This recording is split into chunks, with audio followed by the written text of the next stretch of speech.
Hello there and welcome back. In this video I will show you how you can easily and quickly apply some different effects on your image asset. Now in some of the previous videos I have already shown you how you can use blend modes to achieve exactly that. So you can, for example, create some vector shape and apply a blend mode to that shape as well. So for example, we can just select maybe this rectangle and apply some a different color to it, and then we can choose a different blend mode as well, right?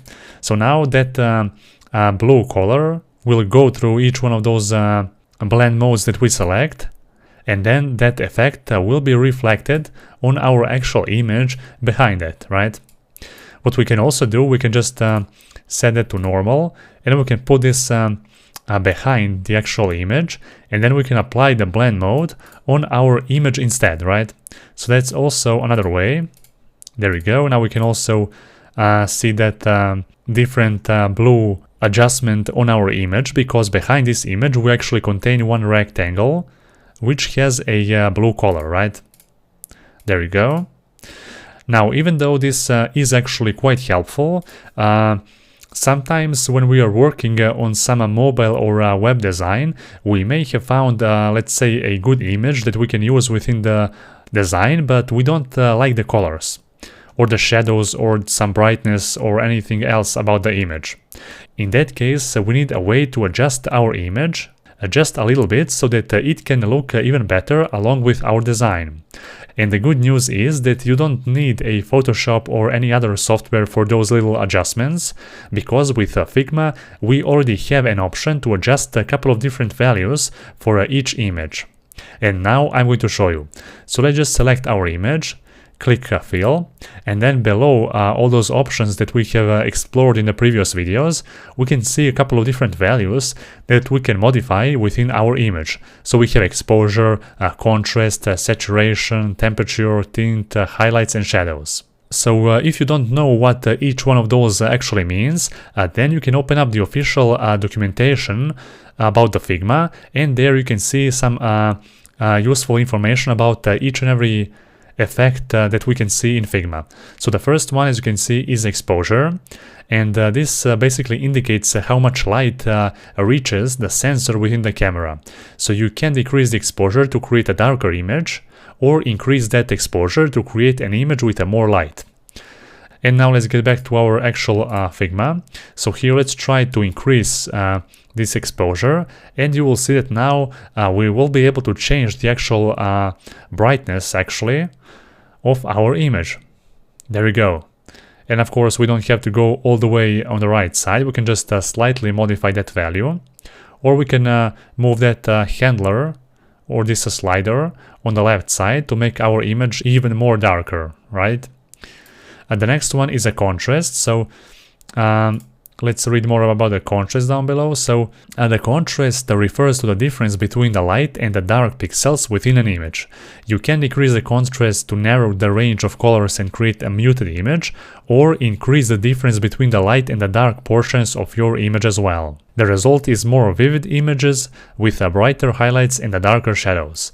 We can now experiment with that effect as well. So let's try to increase that contrast.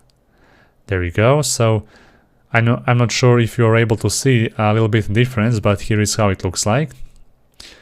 And let's now reduce that on the left side. There we go. Of course, we can combine multiple different effects from here. As you can see, it's up to us, so we can combine multiple as well. The next one is saturation. So let's read more about the saturation. So saturation allows you to adjust the intensity of the colors within an image, and you can decrease the saturation completely to get a black and white image, or increase the saturation to create an image with a more intense and saturated colors. So this saturation means that we can basically create a gray or a black and white image quite easily. So if I move this saturation handle all the way on the left side, then we are going to transform our image as a black and white image, right? So it does look very good, especially if you're working on some black and white design and you need actually those black and white images along with your design. And in the opposite way, we will basically have some vivid and more expressed colors like this one. There you go. So that's how it looks like.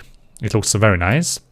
Next one is the temperature. So let's read more about the temperature here. So here it says that the temperature refers to the tone of the image. And we measure the temperature along a horizontal axis from blue to amber.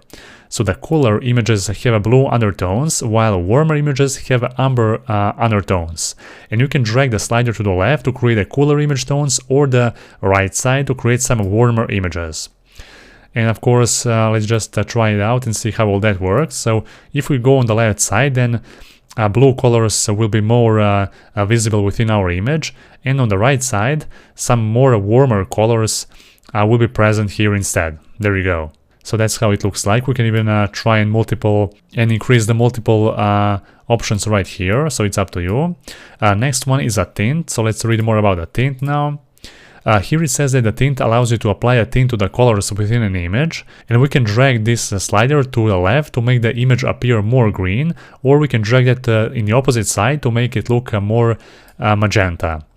So as you can see now, we should get a more greener look for our image, and on the right side more magenta look. Okay, so this one actually looks quite good with our image, so it's a good combination. There you go. And finally we have a highlights and the shadows. So highlights basically allows you to isolate the image and adjust only the lighter areas, while you can also use this to create a more distinction between the highlights and the shadows, as well as adjust the relative exposure. And shadows allows you to isolate and adjust only the darker areas of an image, and you can apply a negative adjustment to reduce the level of light and create a deeper shadows.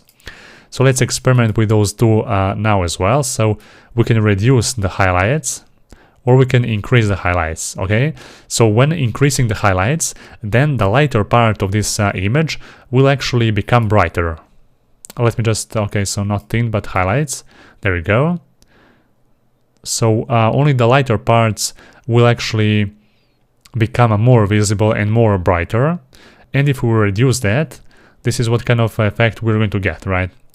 And with the shadows, we can just basically increase the brightness, or we can just, as you can see, transform our image to make the shadows more visible. And there you go. So those were some quite interesting and useful options that you can use for each and every image that you import into your project. So you don't need to search for some softwares like Adobe Photoshop in order to adjust your image slightly with a couple of different effects. You can do that within a Figma quite quickly. Alright, so now you have seen a couple of different examples, and for this video that will be all.